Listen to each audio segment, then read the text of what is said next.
Welcome back, Kaiju fans, to another crisp review. Today we're going to be looking at the Bandai 2004 Keizer Ghidorah. Now, start things off, we will take a look at the glorious tag. Ooh, how to knock your camera over 101. Okay, so we got a picture of Keizer Ghidorah from the end of the film. The sky is blue in the background, which is kind of weird because Keizer Ghidorah only came out at night, but pretty cool tag. It doesn't have the licensing sticker on the front of it, which is kind of weird. It's on the back, but there it is, the final worst figure back from movie monster series, Godzilla's head. The inside, whoop, same picture as before, 140 meter tall kaiju, and all the other stuff that it's kind of impossible to understand, but you know, it's just a tag. Moving on to the figure itself, this is technically in the 9-inch line for Godzilla Final Wars, even though the figure basically scales to the 6-inch figures, which is kind of cool. So, this is the only reason it was only available in the 9-inch only, so you can scale it with your 6-inch figures. So, to begin, you can tell that the figure itself is just this dark gray kind of mold. It's a very matte finish vinyl. And really, the only color accent on the figure is the golden spray that's at all of the raised details. And that actually is all this figure needs to kind of mimic the color palette of Keizer Ghidorah perfectly. Other than that, the only other coloration we get is inside of his eyes, as you can see, and his mouth, and that's just the red. Everything else is the same golden color used everywhere. This kind of makes the effect that the kaiju had, you know, it stands out. In the film, you can kind of see some blues in the mix with the darker tones of the kaiju, but that's fine. This still looks great. Putting the blue underneath the gold probably would have been, you know, a risk to have more paint flaws. So this is fine. This is fine. It looks great. And it's everywhere. It's on the claws. It's all up on the wings. The neck veins. The fronts of the necks have it excluded like it should. The heads and horns just all over the place. So this figure is really hard. So really hard to focus because it's kind of big. It looks great. So that's for the painting. For the sculpt of this figure, it looks like Keizer Ghidorah, okay?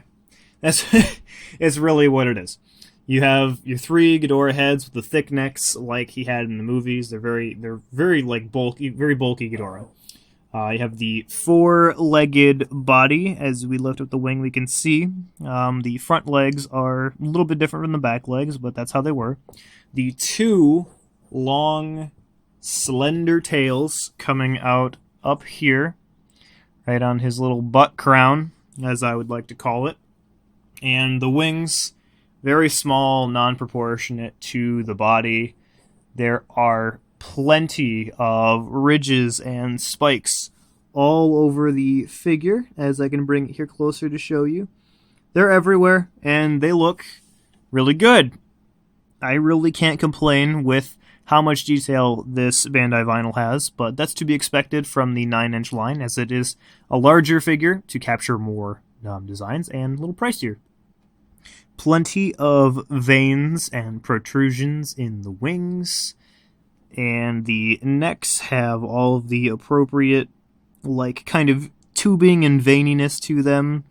All 3 heads are different. We have the kind of single large horned head here, the main head with the 2 large, more, I'd say Showa style Ghidorah horns, and then this one with the Heisei style kind of head, as I would call it.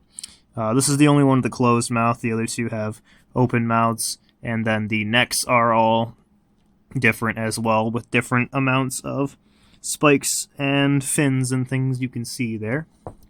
And then the chest great looking, absolutely great looking. So much detail kind of packed in. His muscular midsection spikes, underside of the wings, not as much paint to kind of give it like a more toned effect. Plenty of veins and things in there as well. Underside, we start to lose some of the detail. It's a little smoother. The painting goes away. But that's okay. You'll rarely see the underside of this figure. The licensing information is stamped onto both of the front feet. And then, oh, I guess the inside, the roofs of the mouth. Let's see here. It's pink. Hopefully you can see that. I know it's getting kind of blurry because I'm moving all over the place. It's pink in there. And then all of the teeth are individually kind of like etched out. They're not like individually sculpted, but they're etched in there nicely. And I can't complain about that because of how small the teeth are. So that's really it for its overall detail and sculpt. Now the figure isn't perfect sculpt-wise, as you can probably see right here in this shot. The wings, they're way heavy and inserted kind of oddly, so they droop down way too much. That's kind of, it's frustrating. And then the front legs, bearing so much weight, they warp out. This one's way worse than this one is. I've tried to fix that leg so many times, heating it up and reshaping it, but I can never get it to stay just because of how heavy the figure is. So those are things you have to look out for with this figure, is the front legs kind of bending out and the wings sagging down over time. Those are the only two things that really could have been fixed. That could have been done using non-hollow legs or thicker vinyl in the legs. These are just, they're so thin here. You can just squish them right in, and that's why they can't support the weight whatsoever. And then, I don't know, probably using a harder vinyl for the wings would have made it so they don't just flop out so much. Then you run the risk of them being able to be broken, but I don't know. I think I would have rather had the risk of them being fragile than this just droopiness. Moving on to articulation, this Ghidorah's got a fair amount, to say the least. At the base of all of the heads, the necks will rotate 360 degrees, so you can get them going in some crazy positions that don't really make too much sense. And then on top of that, all of the heads will rotate right here 360 degrees, so Ghidorah can, just have broken neck syndrome for a day. Let's get those kind of straightened out. And then moving on, the front legs will rotate like so. Don't really know why you would want to do that, because it's not like that looks natural. So you can rotate the legs, but they can't support the weight, so that's really cool. And then, got some dust there. The back feet can swivel like this. Nothing crazy. And then we come all the way to the back, and then you can position the tails kind of like that, however you want. They'll spin around all the way, and they squeak a ton, which is super fun. But, yeah, that's it for his articulation. So, like I said in the beginning of this video, he is technically in the 9-inch scale, but when you put him next to another 9-inch figure like himself in Monster X form, you kind of understand what the problem is. This is not what it's supposed to be at all.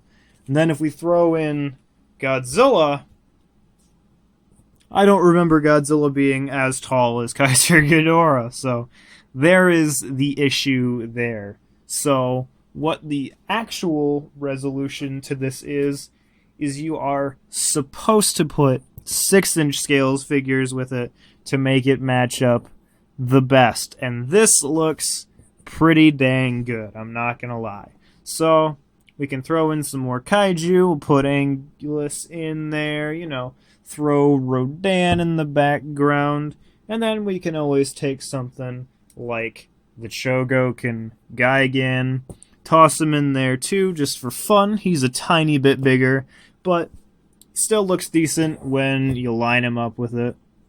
So, no issues there. It looks okay. It's not 100% perfect, but it's the best we can get with the scale that this figure was presented in. The pricing and the rarity of the 9-inch, 8-inch, 9-inch scale Bandai figures from the late Millennium series, you run into some issues. This figure in particular, and most of the 4 9-inch figures, 5 I guess, there's 2 Gigants, for Final Wars, they get pretty expensive.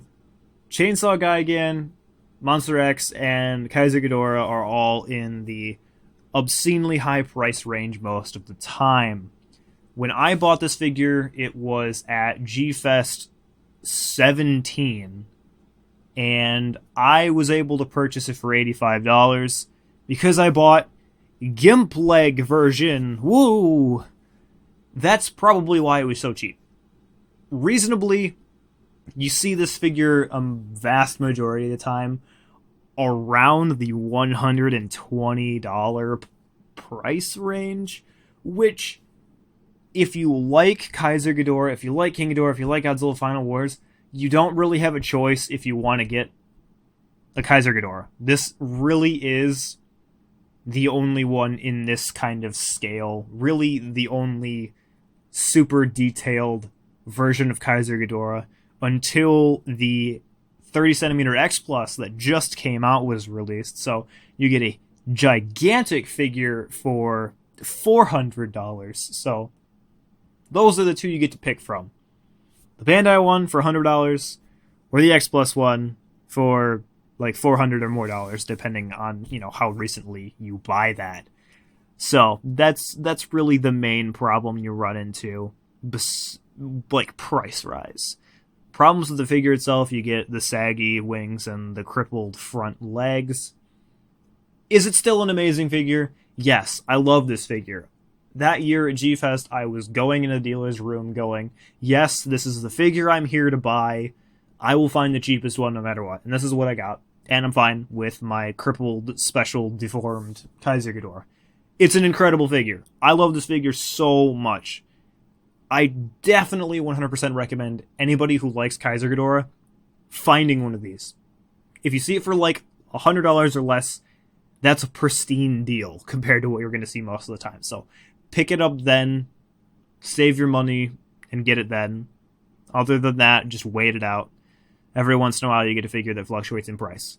But that's going to be it for this video today, guys. Let me know what you think about the Keizer Ghidorah figure, if you plan on getting one, and that's it. I will catch you all in the next one.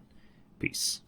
Thank you for making it to the end of the video. I appreciate it a lot. As always, liking, commenting, and sharing really helps out my channel. And make sure you're subscribed if you want to stay up to date on the latest kaiju news and crisp reviews.